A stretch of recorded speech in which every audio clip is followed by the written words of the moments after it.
Les aventures de Sherlock Holmes, d'après Sir Arthur Conan Doyle. Le mystère de la vallée de Boscombe.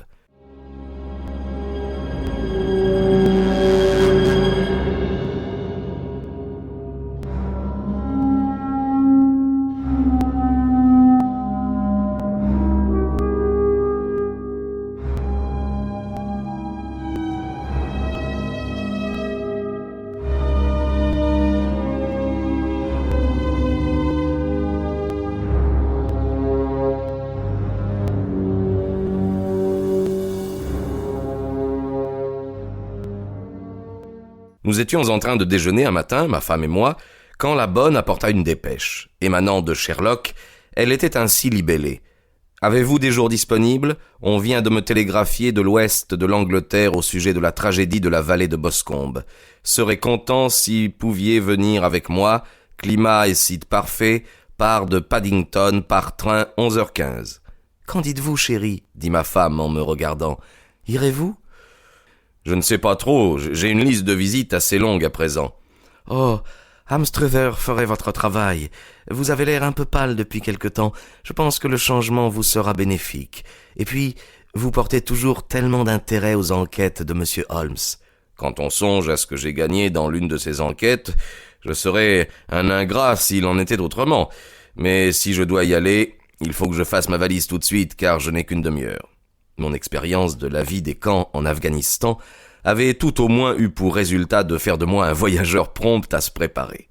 Je n'avais besoin que de quelques objets très simples, de sorte qu'avant l'heure fixée, je roulais en fiacre avec ma valise vers la gare de Paddington.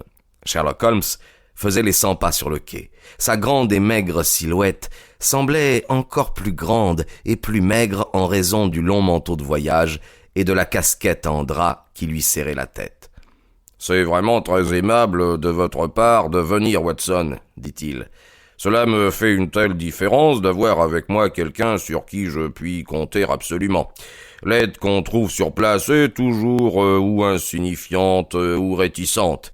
Si vous voulez bien garder les 2 places de coin, je vais prendre les billets. » Mis à part l'immense brassée de journaux qu'Holmes emporta avec lui, nous eûmes tout le compartiment pour nous seuls. Jusqu'à ce que nous ayons dépassé Reading, il tourna, retourna et lut les quotidiens, ne s'interrompant que pour prendre des notes et pour réfléchir. Puis, d'un geste soudain, il fit du tout un énorme ballot qu'il jeta dans le filet. « Avez-vous entendu parler de cette affaire ?» demanda-t-il. « Pas un seul mot, non, je n'ai pas vu les journaux ces jours-ci. La presse londonienne n'en a pas eu des comptes rendus bien complets. Je viens de parcourir toutes les dernières éditions afin d'en bien posséder tous les détails. Il semble, à ce que je vois, que ce soit une de ces affaires toutes simples qui sont si difficiles. » Ce que vous dites paraît un peu paradoxal, mais c'est profondément vrai. La singularité constitue presque invariablement une piste. Plus un crime est dénué de caractère distinctif, plus il est ordinaire, et plus il est difficile d'en trouver les auteurs. Dans le cas présent, cependant, on a très sérieusement mis en cause le fils de la victime. Il s'agit donc d'un assassinat ? Eh bien, on le suppose, oui. Je ne considérerai aucun point comme acquis, tant que je n'aurai pas eu l'occasion de l'étudier moi-même. Je vais vous expliquer succinctement où en sont les choses, autant que j'ai pu le comprendre. La vallée de Boscombe est un coin provincial qui se trouve non loin de Ross, dans le comté du Herefordshire. Le plus grand propriétaire terrien de cette région est un certain monsieur John Turner, qui a gagné son argent en Australie et qui est revenu au pays il y a quelques années. Une des fermes qu'il possédait, celle d'Atherley, était louée à monsieur Charles McCarthy, lui aussi un ancien d'Australie. Les 2 hommes s'étaient connus aux colonies. Rien d'extraordinaire à ce fait, sinon qu'en revenant se fixer en Angleterre, ils avaient cherché à demeurer aussi près que possible l'un de l'autre. Selon toute apparence, Turner était le plus riche des 2. McCarthy devint donc son locataire, mais pourtant ils vivaient, semble-t-il, sur un pied de parfaite égalité, car ils étaient souvent ensemble.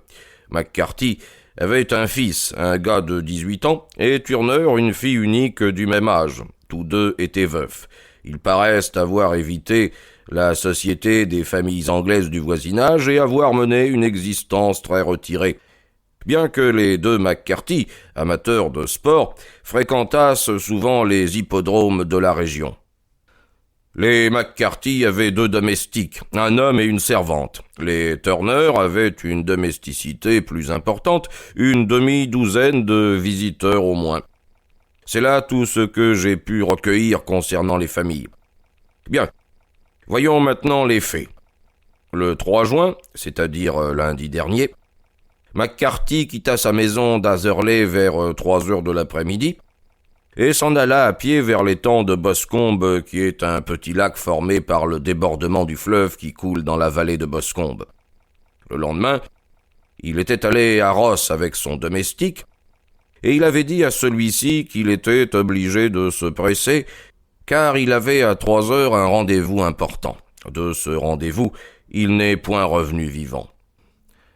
De la ferme d'Atherley à l'étang de Boscombe, il y a un quart de mille, et 2 personnes l'ont vu lorsqu'il traversait la propriété. L'une était une vieille femme dont on ne dit pas le nom, l'autre était William Cronder, garde-chasse au service de M. Turner. Ces 2 témoins déclarent que McCarthy était seul. Le garde-chasse ajoute que quelques minutes après avoir vu passer M. McCarthy, il a vu son fils, M. James McCarthy, qui, un fusil sous le bras, suivait la même direction. À ce qu'il croit, le père était encore bel et bien en vue à ce moment-là, et le fils le suivait. Bon, il n'y pensa plus avant qu'il n'apprit, le soir, la tragédie qui s'était déroulée. Les 2 McCarthy ont encore... Nous espérons que vous avez apprécié cet aperçu. Pour continuer à écouter ce livre audio sur Google Play Livres, utilisez le lien dans la description de la vidéo.